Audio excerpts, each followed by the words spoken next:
Global markets दबाव में है लेकिन भारतीय बाजार ऊपर जा रहा है।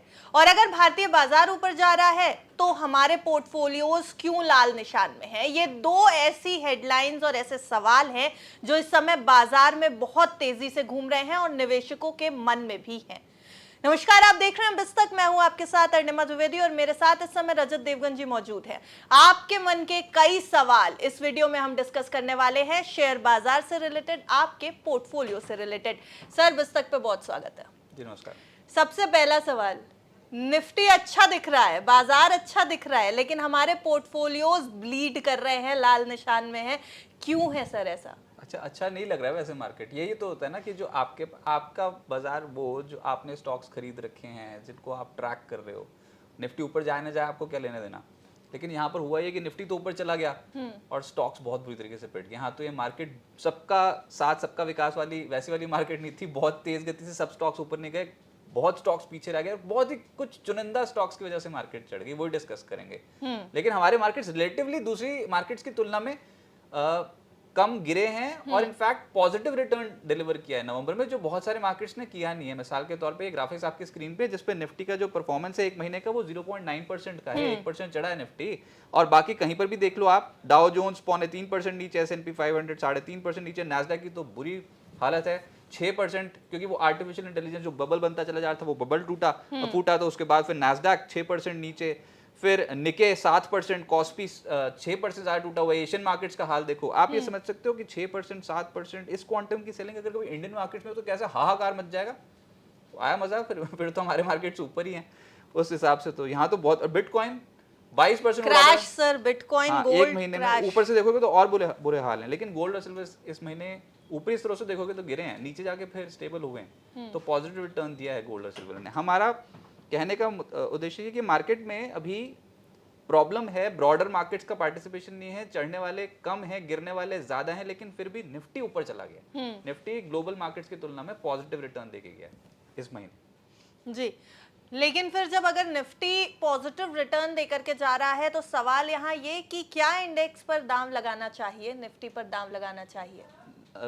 चाहिए तो फिर बाद में डिस्कस करते। पहले तो कि जो लग गया वो तो देखो दाव, उसमें ये था कि आप रिकॉर्ड हाई लेवल्स को एक बार फिर से टचिंग डिस्टेंस पे पहुंच गए थे। सितंबर 2024 में निफ्टी ने 26,277 का रिकॉर्ड हाई लेवल लगाया था और उसके बाद अब 26,246 ये आपका एक नया लेवल आया था जो 20 नवंबर 2025 को आया था। उसके बाद ऊपरी स्तरों पे फिर से कुछ शेकआउट होने लग गया, क्योंकि ब्रॉडर मार्केट्स की पार्टिसिपेशन थी नहीं, तो ऊपरी स्तरों पे मुनाफा वसूली दिखाई दी। लेकिन फिर भी नवंबर में 237 पॉइंट तो निफ्टी ऊपर है ही अभी भी। क्या क्या चल रहा है? PSU bank index record high level पे, Nifty financial index record high level पे, bank Nifty record high levels को छू चुका, अब जाके ऊपरी स्तरों पे थोड़ी सी मुनाफा वसूली हुई। ऑटो इंडेक्स रिकॉर्ड हाई स्तरों के आसपास। तो अगर ये वाले पोर्टफोलियो आपने क्रिएट किया होता फाइनेंशियल्स के ऊपर, एनबीएफसीज के ऊपर, ऑटोज के ऊपर, पीएसयू बैंकिंग के ऊपर अगर बेट लगाई होती तो बहुत चांसेस थे कि आपका पोर्टफोलियो में उतने ड्रॉडाउन नहीं आते, बल्कि पॉजिटिव रिटर्न कमाने की संभावना ज्यादा थी। ऐसा तो हुआ नहीं। ज़्यादातर डिफेंस ले रखे, या फिर मेटल्स ले रखे, या फिर रेलवे ले रखे, या फिर रियल एस्टेट ले रखे स्टॉक्स, तो फिर उनको परेशानी ज़्यादा देखने को मिल रही है। निफ्टी में अगर आप देखोगे मार्केट में जो सबसे अच्छे वाले जो सेक्टर्स रहे उसमें आईटी एकदम से चलना शुरू हो गया है, क्योंकि ट्रेड डील की संभावना बहुत ज़्यादा हो गई है। तो आईटी स्टॉक्स में एकदम से तेज़ी जो वो ज़्यादा दिखाई देती है। तो आईटी में इंडेक्स में लगभग 2.5% का रिटर्न है। ऑटो, पीएसयू बैंक्स ये सबसे बेस्ट रहे हैं। और निफ्टी पे लगभग एशियन पेंट्स, श्रीराम फाइनेंस, एमएनएम, सन फार्मा, टेक महिंद्रा जैसे स्टॉक्स थे। सर, मिड कैप पे आएंगे? नहीं, आपने तो पूछा दाव लगाना चाहिए नहीं। आप ये समझो कि निफ्टी चढ़ाई क्यों, मिड कैप्स क्यों नहीं चढ़ रहे, जो सबका सवाल है। मिड कैप्स तो चल नहीं रहे, निफ्टी क्यों चल रहा है? तो निफ्टी कैसे हो सकता है कि सिर्फ निफ्टी ऊपर जाता रहे और बाकी का बाजार नीचे आ जाए? It's practically possible, mathematically possible, ये हो सकता है। इंस्टीट्यूशन ऐसा कर सकते हैं, आर्टिफिशियली क्रिएट कर सकते हैं सारी चीजें। इंडेक्स मैनेजमेंट का नाम देते हैं इससे। अब देखो, बड़ी बड़ी जो कंपनी है, large caps, mega large caps जो कंपनी है, अगर सिर्फ उन्हीं के स्टॉक्स ऊपर चले जाएं, जैसे अमेरिका में हुआ था कि आर्टिफिशियल इंटेलिजेंस और सेमीकंडक्टर से जुड़ी कंपनियां ऊपर तो बाजार ऊपर, एप्पल ऊपर, एनवीडिया ऊपर, बाजार ऊपर। ऐसे हमारे यहाँ नहीं हो सकता क्या? रिलायंस इंडस्ट्रीज ऊपर, एचडीएफसी बैंक ऊपर, इन्फोसिस जैसे कंपनी ऊपर, आईसीआईसी बैंक ऊपर, तो हमारे मार्केट भी तो फिर ऊपर रहेंगे। तो निफ्टी इसी के चलते हो सकता है। अब आप एक महीने का परफॉर्मेंस देख लो नवंबर का, जिसमें रिलायंस इंडस्ट्री 3.25% ऊपर है, उसके बाद एचडीएफसी बैंक 1% ऊपर है, भारतीय एयरटेल, इसकी मार्केट कैप टीसीएस से ज्यादा है, ये 5% ऊपर है। टीसीएस का स्टॉक 2.5% ऊपर है इस महीने। आईसीसी बैंक, एसबीआई, इन्फोसिस सब ऊपर है। इन्फोसिस 4.5%, एसबीआई 3.5% ऊपर, आईसीसी बैंक 2% ऊपर। तो हो गया ना फिर इंडेक्स मैनेज। आपकी जो सबसे ताकतवर बड़ी वाली जो कंपनी है मार्केट कैप के लिहाज से वो ऊपर है। तो ब्रॉडर मार्केट पे जो आप मिड कैप पूछ रहे हो उनकी हालत टाइट है। ज्यादातर निवेशक तो सर मिड कैप वाली हाँ, कंपनीज हाँ, में हाँ, फंसे हुए ये हैं, point फिर है। वहां पर तो बहुत ज्यादा मुश्किल क्योंकि है किसी ना को ऐसे निवेशकों के लिए। 3% 4% रिटर्न थोड़ी चाहिए तो 50% के रिटर्न जा रहे हैं। 50% जैसे कि मिड कैप्स में ट्रांसफॉर्मर्स, रेक्टिफायर्स, बहुचर्चित स्टॉक इस महीने 35% टूटा हुआ नवंबर में। रिलायंस इंफ्रा, रिलायंस पावर की तो बैंड बजी पड़ी है, 20% 27% इस महीने नीचे हैं। लेकिन अगर पूरा देखोगे और थोड़ा खंगालोगे तो और बुरे हाल।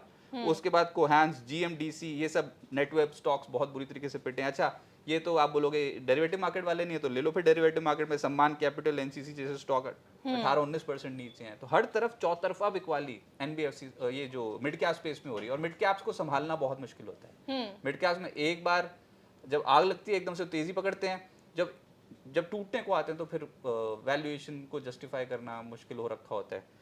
इंस्टीट्यूशंस को भी प्रॉब्लम हो रही है। अच्छा, कुछ चढ़े भी हैं, पावर इंडिया, ज्योति सीएनसी, 3M इंडिया, सीयूबी। अगर ये आपके पोर्टफोलियो में होते तो बढ़िया था लेकिन ज़्यादातर नहीं।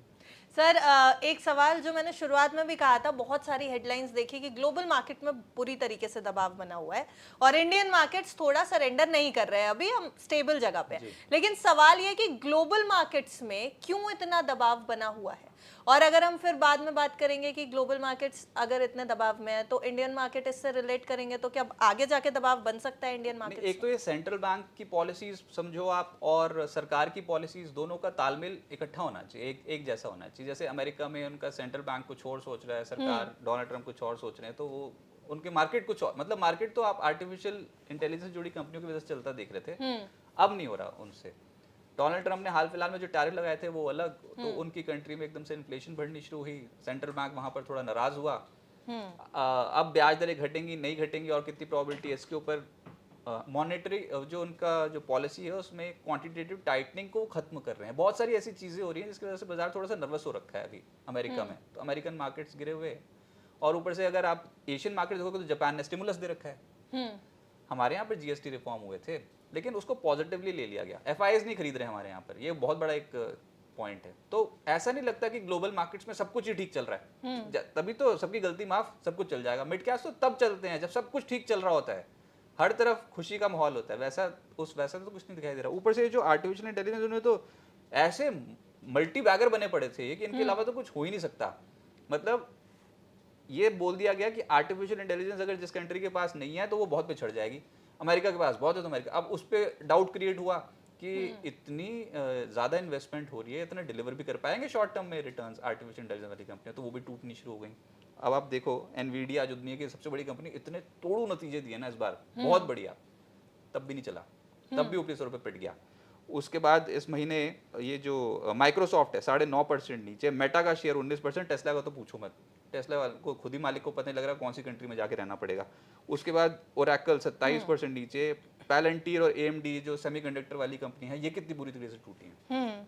इसमें आपको ये नजर आ रहा होगा अल्फाबेट पूछने ही वाली थी सर मैं आपसे, 17.5%, लगभग 18% ऊपर अल्फाबेट। हाँ, एक महीने में, क्योंकि वो वॉरेन बफेट जो है वो रिटायर हो रहे हैं ना, तो उन्होंने अपनी जो लास्ट इन्वेस्टमेंट जो कर रखी है इसमें बर्कशायर हैथवे की, वो अपने कार्यकाल में, हाँ, वो उन्होंने अल्फाबेट का शेयर पकड़ रखा है। और वो भी बिलीव करना मुश्किल हो रहा था कि उन्होंने जस्टिफाई कर दिया और वो शेयर नीचे आ नहीं रहा, वो शेयर और ऊपर जा रहा है। वो आर्टिफिशियल इंटेलिजेंस का एक खेल सब में, लेकिन ये स्टॉक्स बहुत सरेंडर करके गए। और आप ये समझो कि बहुत मल्टी बैगर टाइप्स थे। एनवीडिया का रिटर्न अपरंपार है पिछले 5 साल का, मतलब ऐसे कई तो 1000-2000% चढ़े हैं 5-5 साल में, बहुत तेज हुए थे। और बुरी तरह अभी पिटा हुआ है इतने नहीं पिटे हैं, लेकिन इन लेवल्स पे वैल्यूएशन जस्टिफाई नहीं हो पा रही। इसकी वजह से ग्लोबली एक तो जियोपॉलिटिकल टेंशन, डोनाल्ड ट्रम्प के थ्रेट्स, और ये सेंट्रल बैंक्स क्या करना चाहते हैं क्या नहीं, डी डॉलराइजेशन की खबरें उड़ती हैं, डॉलर वीक हुआ था, अभी थोड़ा तेज होना शुरू हुआ, तो बहुत सारी चीजें जिसकी वजह से बाजार में तनाव है। ग्लोबल सेटअप उतना स्ट्रांग लगता नहीं है।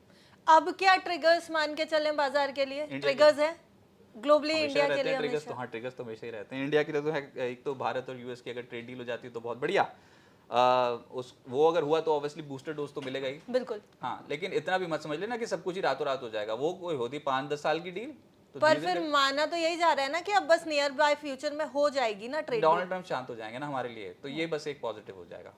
तो ज़्यादा खुरपेच नहीं करेंगे, तो इसलिए वो थोड़ा हमारे लिए पॉजिटिव होगा। लेकिन उसके बाद फिर कितने टैरिफ लगते हैं, 50%, 55% से सीधा 15% पे आ जाते हो, या फिर कौन सी इंडस्ट्री को कौन से रहते हैं, वो उनको तो बारीकियां देखनी पड़ेगी ना। एक तो ये ट्रिगर है हमारे पर पास, ये ट्रेड डील का ट्रिगर बहुत समय से है सर, मार्केट पूरे साल डिस्काउंट से। नहीं कर रहा है इसको। विश्वास ही नहीं हो रहा बात पे किसी की बात पे अगर विश्वास ना आए, तो जब तक हो ना जाए ना, शेयर आया, जब तक वाकई शेयर ना आ जाए ना, तब तक कुछ नहीं होने वाला। तो जब हो जाएगा, रोज ही सुनते हैं अब तो रोज ही सुनते हैं। कभी व्हाइट हाउस फाइनल टॉक्स वाला टर्म पहले चरण की अंतिम बातचीत वो हो नहीं रही है, वो अंतिम में आ नहीं रही, होता है तो देखते हैं। उसके बाद फिर नवंबर सीरीज की वायदा एक्सपायरी भी है कल, तो उसका प्रेशर अलग से आएगा मार्केट में। जाते आते थोड़ा सरेंडर हो गए, तो थोड़ा एक वो चिंता है। फिर जीडीपी आंकड़े आने वाले हैं हमारे Q2 के, जी, बहुत मजेदार आएंगे ना। 7%, 7.5% एसबीआई रिपोर्ट में आया है, आरबीआई प्रेडिक्शन 7% का है। तो सर ये 7, 7.5 बहुत अच्छे जीएसटी रिफॉर्म कर रखे हैं, जीएसटी रिफॉर्म आपको पता है, हमें पता है, इंस्टीट्यूशंस को भी पता है, इंस्टीट्यूशंस को भी पता है। तो यही मैं समझाना चाह रहा हूँ कि वो पहले ही खरीदारी हो चुकी है उसके बलबूते, तो इंस्टीट्यूशन को पता है कि भाई वहां पर तो बेचने का मौका। तो ये ट्रिगर है, trigger over a period of time होता है हमेशा। पहले मार्केट उसको डाइजेस्ट कर चुका होता है। ये डेट आज ही नहीं आई है कि Q2 जीडीपी आंकड़े आने वाले हैं, पहले से ही पता होता है कि हाँ अच्छे आंकड़े आने वाले हैं, अनुमान बनते चले जाते हैं, मार्केट चलता चला जाता है। फिर जब फाइनल आता है तो सेल ऑन गुड न्यूज वाली मार्केट बन जाती है। ये थोड़ा कॉम्प्लेक्स सिस्टम है।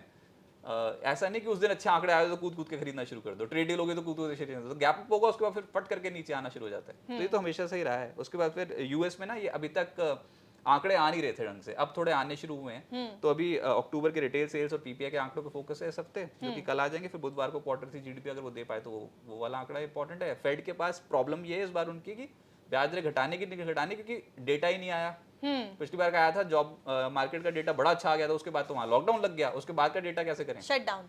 हाँ शटडाउन माफ कीजिएगा, शटडाउन लग गया, तो उसके बाद का फिर कैसा करें। तो यही तो प्रॉब्लम है। और यूएस फेड और आरबीआई की जो पॉलिसी आनी है वो दिसंबर में आनी है, उसका एक इम्पैक्ट पड़ेगा। ब्याज दरें अभी कोई चांस लग नहीं रहा, कभी हाँ कभी ना वाली स्थिति है, पर शायद इस बार ब्याज दरें ना घटें और फिर बजट की तैयारियां शुरू हो और जाएं। अगर ब्याज दरें नहीं घटती हैं तो क्या, हम तो पहले ही बहुत कुछ दे चुकी है सरकार, और आरबीआई ने भी बहुत कुछ कर दिया है। हमको चाहिए अर्निंग्स क्वार्टर, ये जो अभी जितना भी सरकार ने किया, अर्निंग्स अगर अच्छी रही Q3 Q4 की, तो बाजार चढ़ेगा।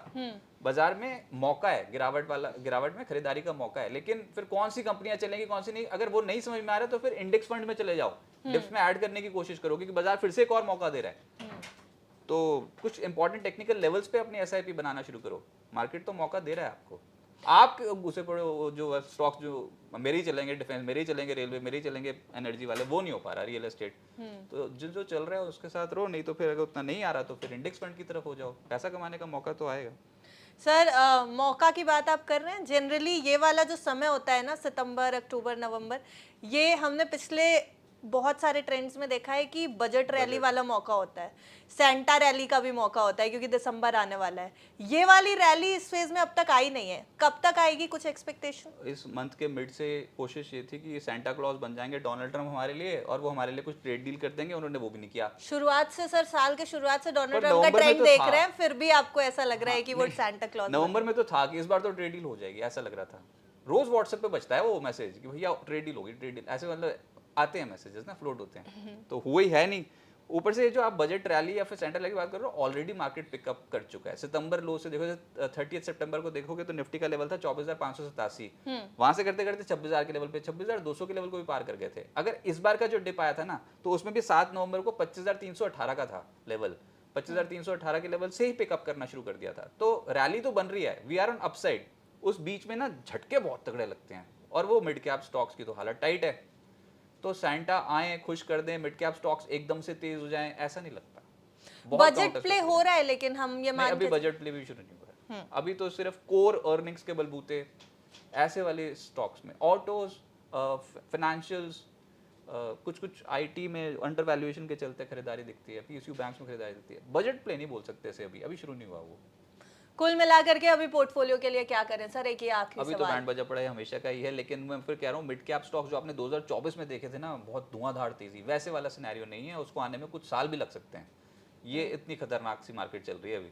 लेकिन फिर हम बोलेंगे निफ्टी का टारगेट, हम तो बोल ही रहे हैं कि बहुत सारी ब्रोकिंग कंपनी बोल रही है कि भैया ये अगर 10% 12% भी चढ़ा दोगे 26,000 से, तो भी आप 28,500 29,000 की लेवल्स तक पहुंच जाओ अगले साल। अब निफ्टी पहुंच भी गया 28,500 29,000, आपका शेयर चले ना, आप बोले यार मार्केट तेज है, हमारे तो चलते नहीं। हम तो पैसा बना नहीं पा रहे, तो फिर वही है ना, जो चीज़ चल रहा है उसमें पैसे लगाने की कोशिश करो फिर धीरे धीरे करके।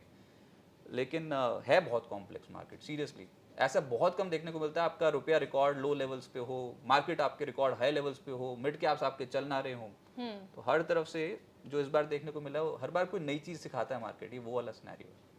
तो फिलहाल नई चीज सीखने का सिनेरियो है, कॉम्प्लेक्स है मार्केट, लेकिन सरेंडर नहीं कर रहा है मार्केट। इस पूरी बातचीत का यही जिस निकल के आ रहा है। बहुत सारे सवाल निवेशकों के आ रहे थे सर हमारे पास, मुझे लगता है काफी कुछ कंफ्यूजन दूर हो जाएगा। थैंक यू सो मच हमारे साथ। Thank you.